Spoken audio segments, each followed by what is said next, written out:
We are now into hour number 4 Overdrive at prisonplanet.tv and the free audio internet streams only at Infowars.com. This will, of course, be archived at prisonplanet.tv and then reposted up to the Alex Jones channel on YouTube while that channel still exists. YouTube is openly trying to shut it down as we speak and claim that criticizing Obama in any way is now considered racism, and tried to shut the channel down last month until we filed and challenged that. So we're more and more being forced to move completely to prisonplanet.tv. Okay, in other news, we've got Paul Watson joining us in a few minutes with Webster Tarpley. I want to jam in a few of your calls.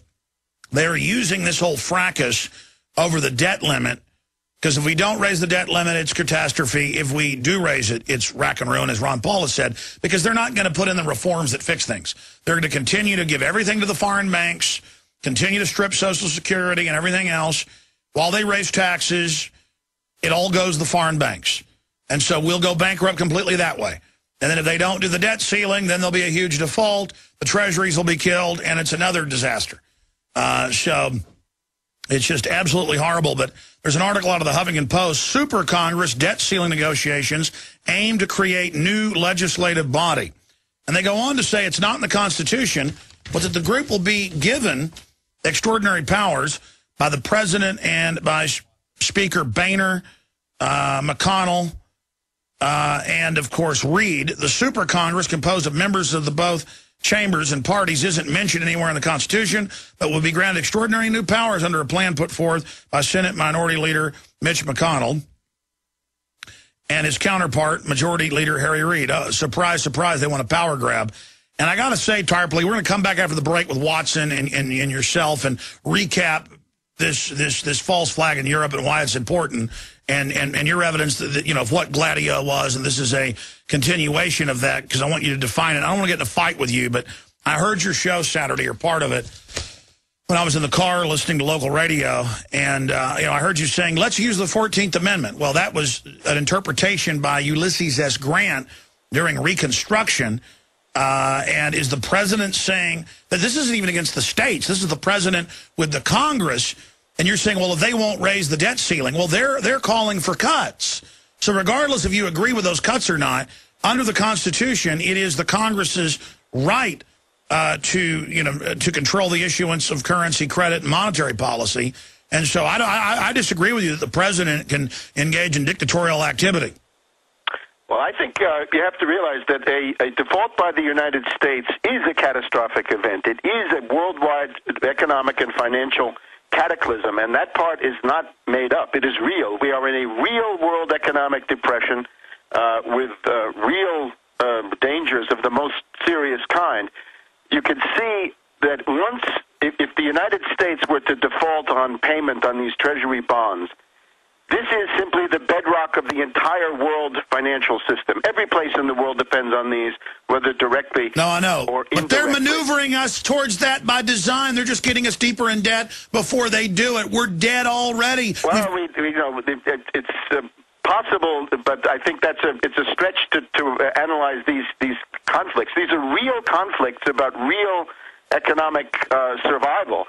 And I think first of all, it's wrong to say that the default is not a cataclysmic event. It will simply devalue all the existing central bank reserves of the world that are held in dollars, which still remains the overwhelming majority.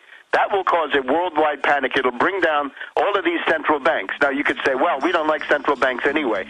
The problem is nobody's ready with an alternative. I have an alternative, a 5-point program at the top of my website. No. I know about your plan. Movement around those 5 points, and we don't have it. So therefore, we're left with total chaos. I would say let's avoid the chaos. We need more time to organize. Webster, I wish they were listening. We got to go to break. I wish they were listening to you, but the point is they're not. So now there's a lot of other news we haven't even gotten into today. That's up on Infowars.com. Bank finance drug gang plans to overthrow Mexican government next year.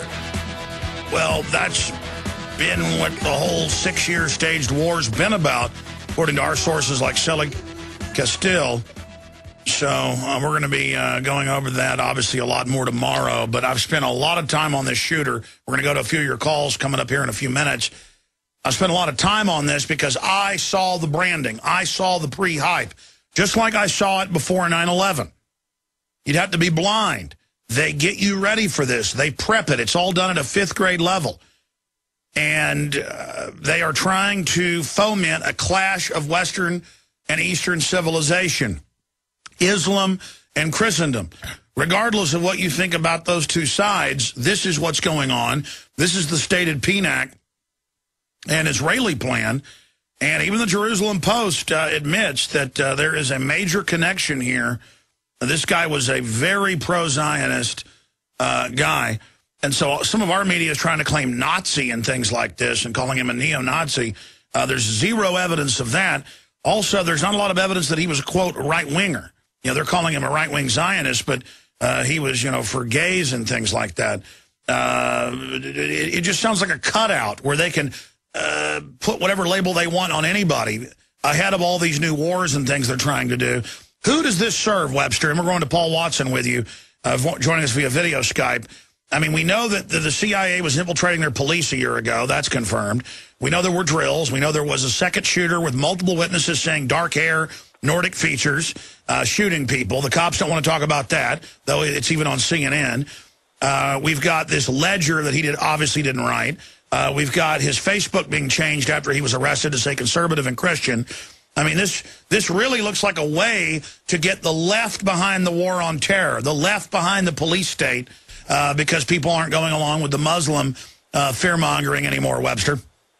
Well, I think, again, we have to realize that his entire ideological profile is a complete fake. In other words, it's a crazy quilt of contradictory elements thrown together and probably changing, right? Changing from day to day according to the needs of demagogy, manipulation, and so forth. All of these things are designed to play on people's psychological weaknesses. Hatreds, resentments, envies, class fear, religious fear, sexual fear, God knows what else goes into this. Get us fighting with each other so we don't fight with the establishment. What about the pro-Palestinian rally there the day before? What about the fact that in this manifesto he, you know, loves what Israel's doing? But again, we don't even know if he really wrote this. Well, again, I would assume that he didn't, right? That some of this is lifted from the Unabomber and some of this is some little gray bureaucrat there in NATO, in Brussels, and Mons, right? M-O-N. No, I know, but why would the establishment then why? First of finger all, Israel? Precisely, because this is an issue with Norway. Norway is traditionally a pro-Arab country in NATO. It's an exception to the rule. It was Norway, after all, that sponsored the Oslo peace talks, right, between Rabin of the Israelis and Arafat of the Palestinians. That was in 1994. That led to the signing of the Oslo Accords on the White House lawn with Clinton and Arafat and Rabin. Now that caused, of course, a backlash in the reactionary Israeli circles, leading to the killing of Rabin. But this is the traditional policy that they have. Now, as we're heading towards the United Nations General Assembly in September, there's going to be a resolution to actually create a Palestinian state through the UN General Assembly in the same way that Israel was created by the General Assembly, not by the Security Council back in 1948. And the Norwegians have announced that they will vote for that, and they will also recognize that government when it exists. So this obviously opens up a conflict not just with the Israelis, but also with Hillary Clinton, the State Department, and the U.S. in general, but also maybe with the NATO people and the Brussels Commission. However, I think the big thing, the thing that's new, because this, what we've seen so far is traditional, although it's important, the thing that's new, that is very concrete, is that Norway had been providing 10% of the bombing effort over Libya with 6 planes, and now, as we move towards August 1st, those 6 planes will be pulled out. They're already down to 4. Now, you talked about this last night. It's a political message to the ruling class. We can kill you whenever we want with patsies that'll then take the fall. Webster, I want to bring in... It's a message, let me just add, it's a message to the Netherlands, to Italy, to Canada, to Germany, to all sorts of people. Watch out. This clique in the CIA and NATO and MI6, we want to continue bombing Libya. Don't you dare sabotage our effort. Absolutely. Now, I want to go to Paul Watson and then to calls with you riding shotgun, Webster, but finishing up at the end of the last hour, you got cut off by the break. you were saying that L.L. Lemnitzer, the Northwoods mastermind, gets basically, kicked out by Kennedy. He goes after Kennedy's killed to be the head of NATO, and it's on record in what German and Italian investigations. Their parliament has had their former intelligence chief and former president come out and admit it, that they set up these stay-behind armed networks. If the Soviets were to ever overrun Europe, that there were already secret cells with weapons to wage a Wolverine, Red Dawn, insurgency operation against the invasion.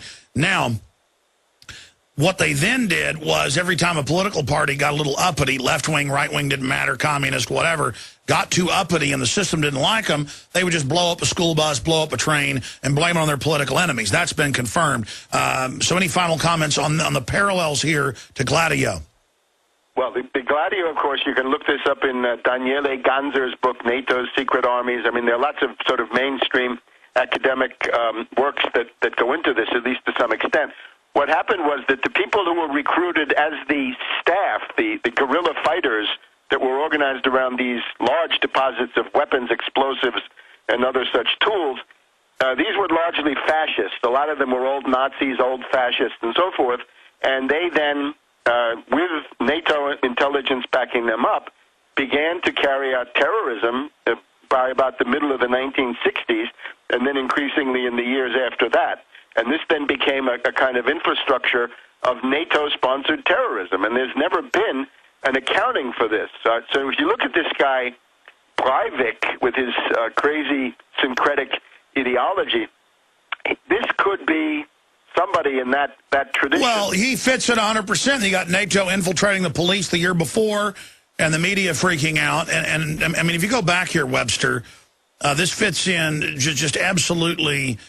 precisely. Even Kurt Nimmo, the week before last, wrote an article saying, will NATO, I forget the exact headline. Let's pull it up for PrisonPlanet.tv viewers. I think it was, will NATO play the Gladio card?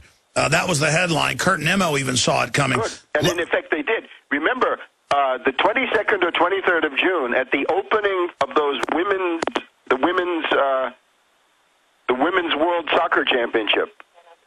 Hello? Yes, well, I'm sorry, we just had a thunderclap here. At the Women's World Soccer Championship, there was a German attorney by the name of Geest, G-E-E-S-T. And she was worried about a staged terror. That was the month before. The possibility of nuclear terrorism. So it didn't happen in Germany. Then it happened just about exactly 1 month later in Oslo. So we were all on high alert for this, and now it comes along. And to say this is the unicorn or this is authentic, I think that's just absurd.